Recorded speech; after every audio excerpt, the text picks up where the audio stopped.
Hello everyone, this is your educator Mansi Gupta. Welcome to ready for study. आज हम class 7th की सामाजिक विज्ञान यानी कि एसएसटी की वर्कशीट करने जा रहे हैं. ये आपकी एसएसटी वर्कशीट 28 है और इसकी डेट है 12 नवंबर 2021. ठीक है, तो यहाँ पर आपको अपना नाम लिखना है, यहाँ पर आपको अपने टीचर का नाम लिखना है जो आपको एसएसटी पढ़ाते हैं.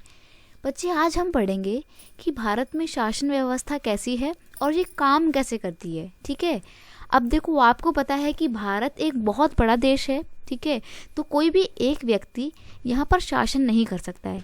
तो ऐसे में क्या होता है ना, भारत में ना अलग अलग राज्य हैं और राज्य की अलग अलग सरकारें हैं और राज्य के अंदर एक स्थानीय स्तर पर भी यानी कि तीसरे स्तर पर भी एक सरकार है. ठीक है, तो आज मैं आपको पढ़ाऊंगी कि ये अलग अलग स्तर पर सरकारें कैसे बनती हैं और क्या क्या काम होते हैं और ऐसे बनी हुई सरकार को क्या कहते हैं. हमारे देश भारत राज्यों का एक संघ है. इसमें 28 राज्य और 8 केंद्र शासित प्रदेश हैं. भारत को सुचारू रूप से चलाने के लिए ये राज्य एक केंद्र शासित प्रदेश पुनः जिलों और अन्य क्षेत्रों में बटे हुए हैं. मतलब आप देख लीजिए, हमारा एक देश है. ठीक है, केंद्र हो गया पूरा एक देश.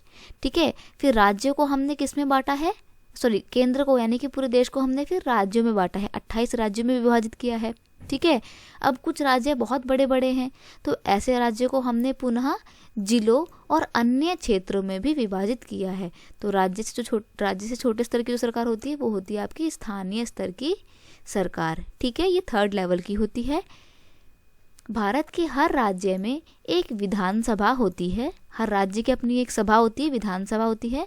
ठीक है, जैसे पूरे भारत के स्तर पे 2 सभाएं होती है ना, लोकसभा और राज्यसभा, वैसे ही राज्यों की अपनी खुद की एक सभा होती है, वो होती है विधानसभा. ठीक है, विधानसभा के सदस्यों को विधायक कहते हैं यानी कि एमएलए. ठीक है, हर राज्य कई निर्वाचन क्षेत्रों में बटा हुआ होता है. हर निर्वाचन क्षेत्र से जनता एक प्रतिनिधि चुनती है जो विधानसभा का सदस्य यानी कि विधायक बन जाता है. इस प्रकार से हम कहते हैं कि विधायक जनता का प्रतिनिधित्व करता है. अब देखिए, मान लीजिए आप दिल्ली में रहते हैं.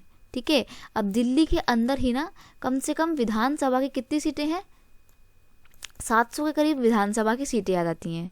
ओके, तो यानी कि हमने दिल्ली को पूरे 70 भागों में विभाजित कर दिया, अलग अलग छोटे छोटे एरियाज में.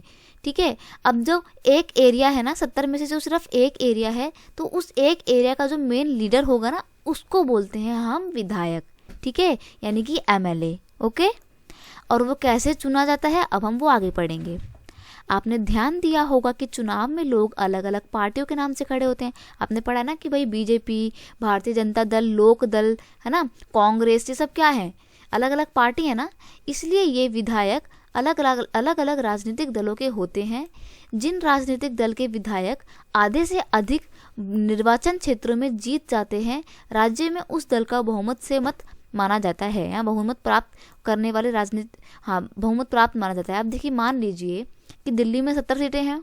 ठीक है, तो इसका मतलब जीत कौन से दल की होगी, जीत उस दल की होगी जो आधे यानी कि 75 का हाफ कितना होता है आपका, 75 का होता है 35 आधे से एक और अधिक यानी कि कितना, यानी कि 36.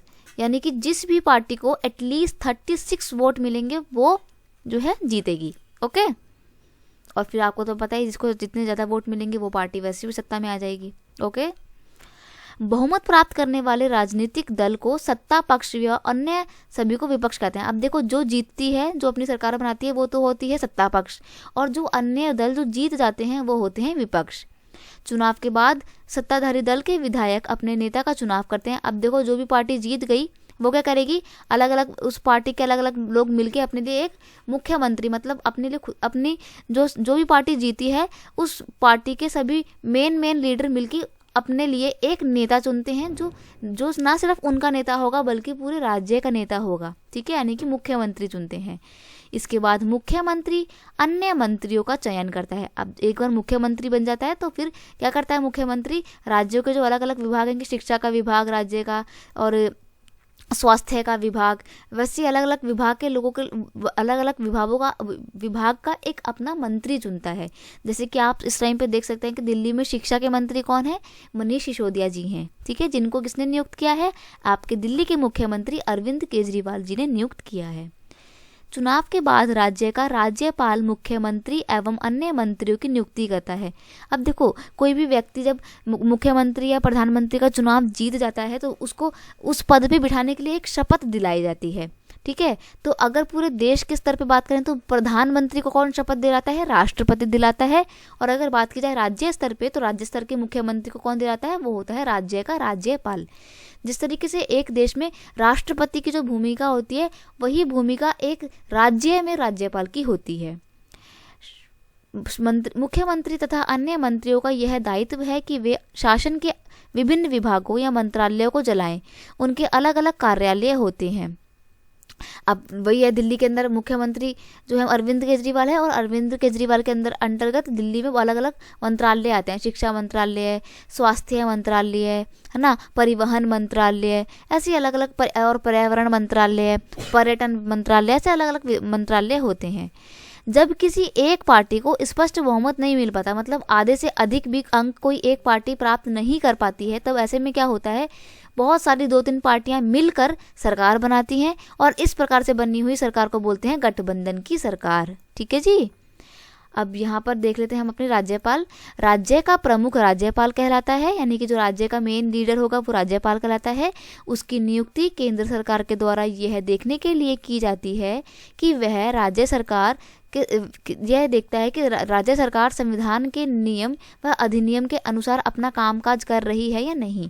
मतलब जो राज्यपाल है उसका ये काम होता है कि जो हमारे राज्य का मुख्यमंत्री है वो संविधान के अकॉर्डिंग काम कर रहा है या नहीं, या अपनी मनमानी चला रहा है। ठीक है, अब यहाँ पर आपको एक गतिविधि दी हुई है। राज्य के विधानसभा चुनाव का परिणाम दिया हुआ है। लोकसभा को इतने मिले हैं, कितने मिले हैं, पहले इसको इरेज कर लेते हैं। हाँ, अब देखिए, लोक अधिकार पार्टी को कितने मिले हैं? 43 मिले हैं। जनता कल्याण दल को 16 मिले हैं। अन्य दल को 3 मिले हैं। निर्दलीय यानी कि जो किसी भी दल के नहीं है उनको 6 मिले हैं। ठीक है, यानी कि कुल सीटें कितनी हो गई? विधानसभा में कुल सीटें हो गई आपकी 68। जीतेगा कौन? जीतेगा वो जिसको 34 यानी कि 68 का आधा 34 + 1, यानी कि जिसकी पार्टी को 35 से ज़्यादा वोट मिलेंगे वो पार्टी विजयी होगी। तो लोक अधिकार दल जो है उसको 43 वोट मिले हैं ना, यानी कि ये विजयी पार्टी, यानी कि ये सत्ता में आएगी। तो बताइए सरकार किस दल की होगी और क्यों होगी? तो सरकार जो है लोक अधिकार दल की होगी, क्योंकि इसके आधे से अधिक वोट प्राप्त हैं इसको। कौन कौन से दल विपक्ष के कहलाएंगे? तो विपक्ष के दल वो होते हैं जिनकी सरकार नहीं बन पाती। तो जनता कल्याण दल, निर्दलीय सदस्य व अन्य दल जो है वो कौन होंगे? विपक्षी कहलाएंगे। क्यों होंगे? क्योंकि इनको आधे से अधिक वोट भी प्राप्त नहीं हुए। मुख्यमंत्री व मंत्री किस दल के बनेंगे? तो मुख्यमंत्री व मंत्री उस दल के बनेंगे जो जीता है। तो और जीता कौन है? लोक अधिकार पार्टी, तो इस दल के बनेंगे बस। ठीक है, अब यहाँ पर आपको बोला है कि अपने देश की या अपने आसपास की राजनीतिक दलों के नाम लिख लीजिए। तो आप लिख लीजिएगा Bharatiya Janata party, Samajwadi party, Congress party, है ना, या आपके एरिया में और जो भी आपके आसपास में पार्टी हो आप उनके नाम लिख सकते हैं। ठीक है जी। अब आपका प्रश्न है कि आपके क्षेत्र का विधायक कौन है, तो ये तो आपको ही पता लगाना पड़ेगा ना कि आपके एरिया का विधायक कौन है। तो आप इसको गूगल में सर्च करते हैं, ईजिली आ जाएगा। अगला प्रश्न है कि निर्वाचन क्षेत्र व प्रतिनिधि शब्दों का प्रयोग करते हुए स्पष्ट कीजिए कि विधायक कौन होता है।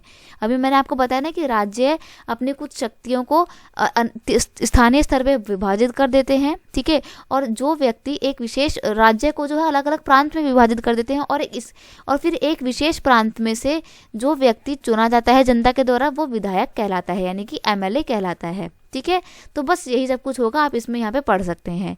तो आई होप आपको समझ में आ गया होगा ये स्थानीय स्तर की सरकार, यानी कि 3rd लेवल की गवर्नमेंट। ठीक है, तो अगर आपको चीज़ें समझ में आती हैं, वीडियो अच्छा लगता है तो इसे अपने दोस्तों के साथ शेयर कीजिए, और अगर चैनल पर नए हैं तो सब्सक्राइब करना मत भूलना। मिलते हैं नेक्स्ट वीडियो में नेक्स्ट वर्कशीट के साथ, तब तक के लिए thank you so much, bye bye.